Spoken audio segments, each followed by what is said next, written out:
Hi guys! Magluto tayo ng pork afritada. Yung aking baboy ay medyo mataba, kaya mamantikain ko siya muna.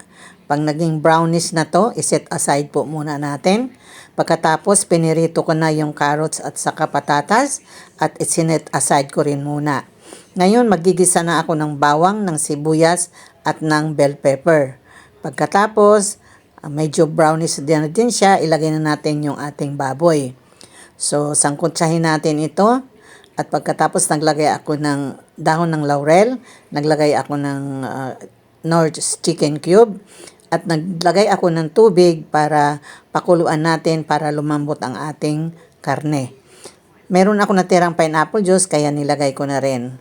At naglagay na ako ng tomato sauce. Nagdagdag na pala ako dito ng konting ketchup para medyo matamis-tamis. At pagkatapos pakuluan po natin ito at naglagay din ako ng hotdog. Pinirito ko muna ito. Naglagay din ako ng pamintang durog at pagkatapos nilagay ko na yung piniritong carrots at saka patatas at pati yung hotdog. So pagkulo po nito ay luto na po ito. Ready to serve na. Thank you for watching.